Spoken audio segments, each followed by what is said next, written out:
name is Doug, and I have another fountain pen review for you today. It's an unboxing because I got a new box in the mail today. And this one I think I'm going to call the Stray Cat, because I thought it went astray, but it found its way into my mailbox today. Gee, I'm a poet. Let's open it right now. Okay, back at the desk, let's open this box. I'm expecting Tuzi 323 today.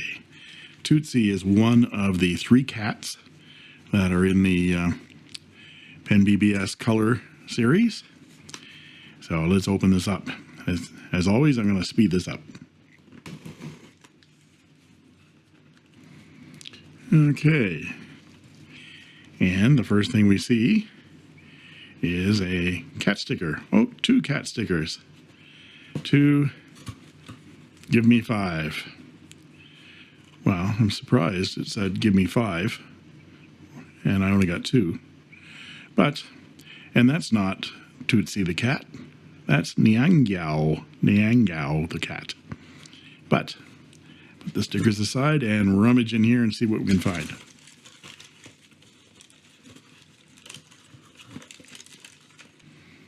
And we have a box, a PenBBS box. Here we go. Let's get that's better. So this is a 323. The color is 67, which is Tuzi, and it is silver and a fine. So it's silver hardware and a fine nib.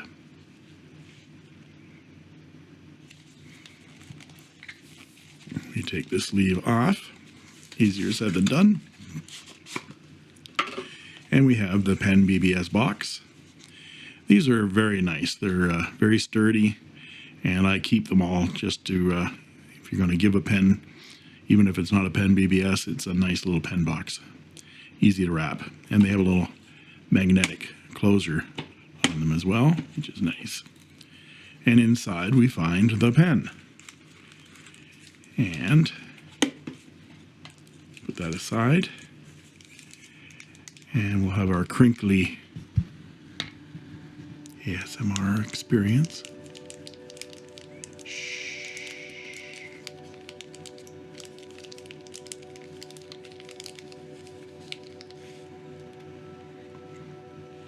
And there is our Tuzi. Tuzi is a cat.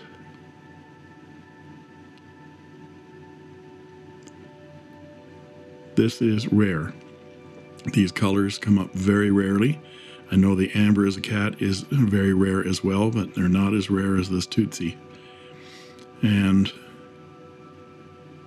the Niangao seems to be more prevalent. There seems to be more models available in that color.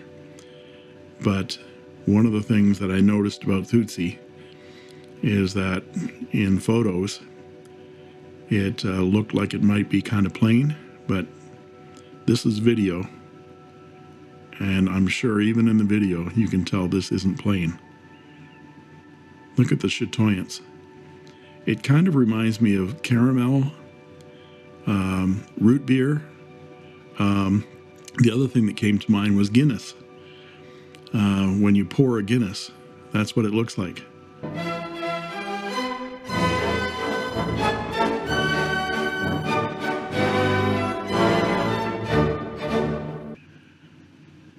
And of course, this is the 323. This is my 4th 323.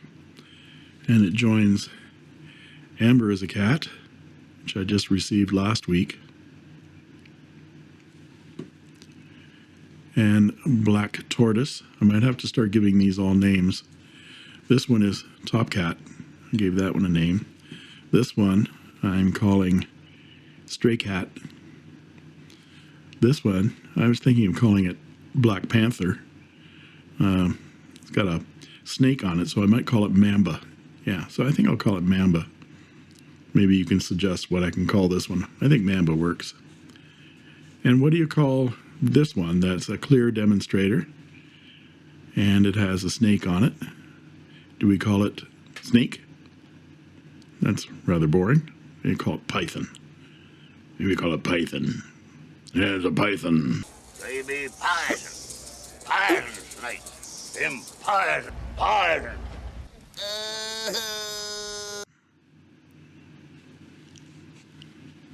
Let's look at the 323. Oh my goodness, this is just incredible.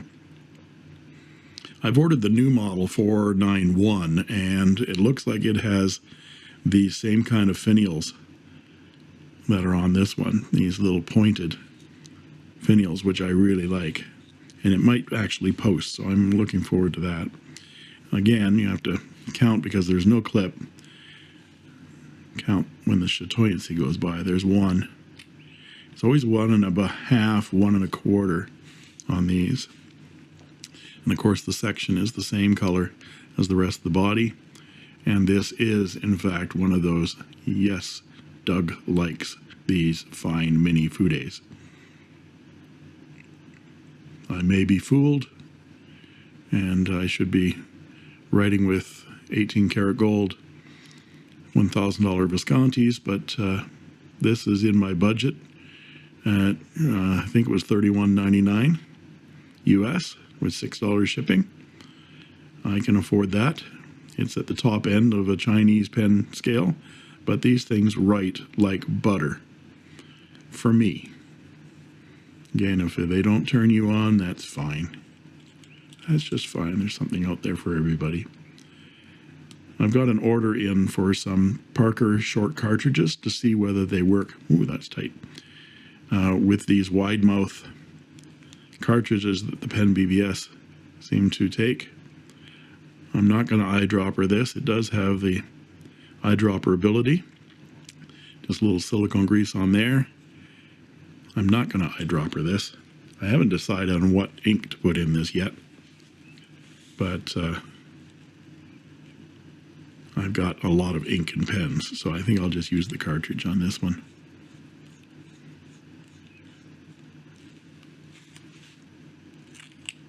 Now, if you don't like fine resins, then you won't like this pen. Okay, so there's Tuzi as a cat, 323. I'm going to ink it up. I'll clean it out first, and then I'll ink it up, and we'll do a writing sample.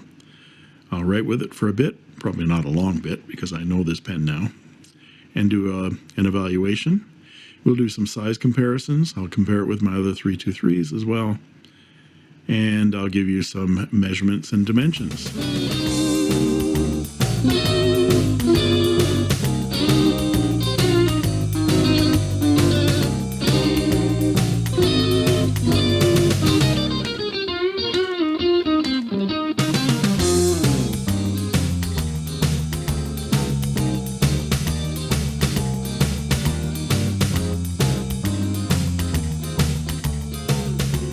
Okay, here we are back with a writing sample with the Tuzi 323.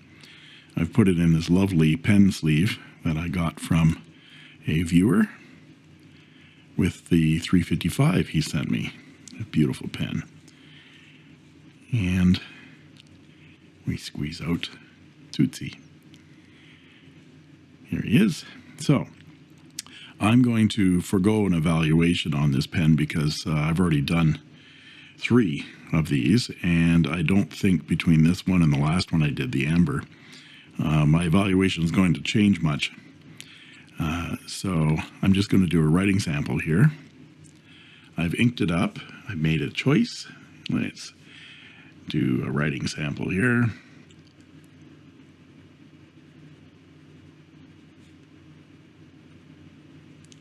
PenBBS 323.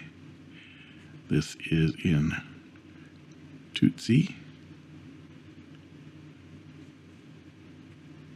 I messed that up. And it is a fine point, of course. The ink is Mont Blanc.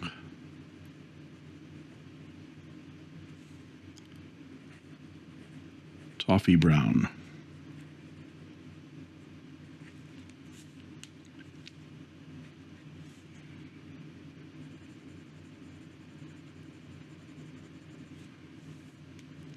Now, it's fairly wet, It did not come out of the box like this. I worked on it with my spark plug gapping tool like I did on Amber. Now, Amber came out of the box and was basically perfect. This one, not so much. Very, very dry. So I gapped it a bit, and as you can see, it's wetted up very nicely. Let's listen to this nib.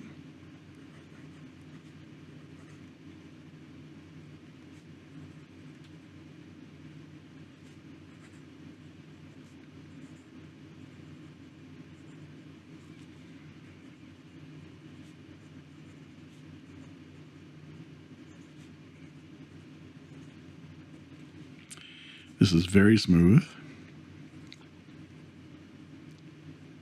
but unlike Amber, this one just has a bit of tooth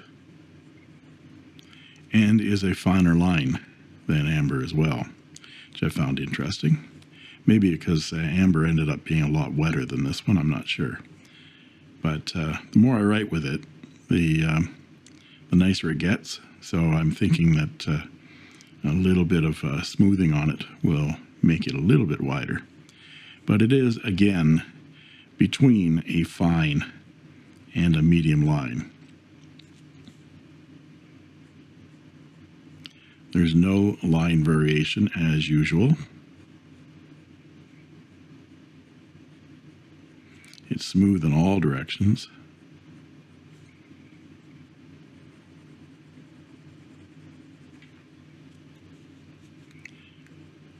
And reverse writing is very scratchy and very dry. Yeah, basically does not do it. I found these upturned nibs do not do the reverse writing very well. I was watching Carrie on Pens and Tea the other day, and she did a video on why do we do reverse writing. Everybody does it.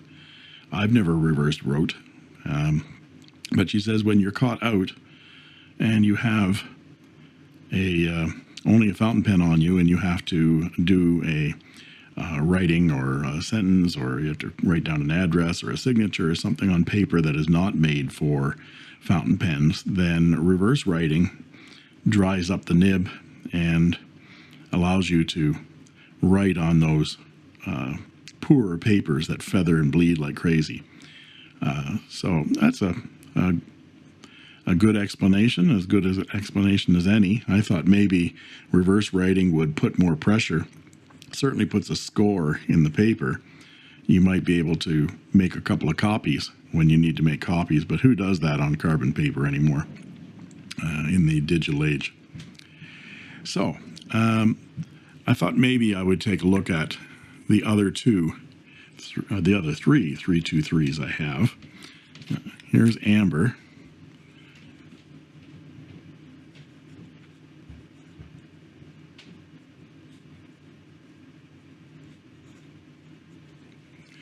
And that's very smooth. It's like ultra smooth. This is now, I've fallen in love with this pen. And here is, what did I decide to call this pen? Python. That's right, the Python.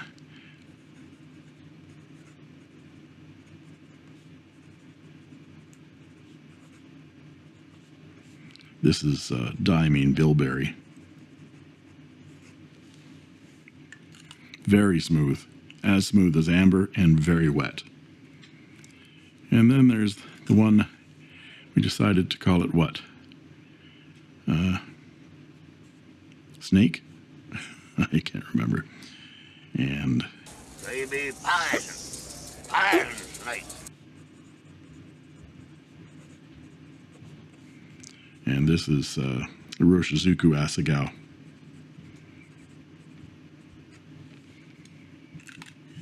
Very smooth.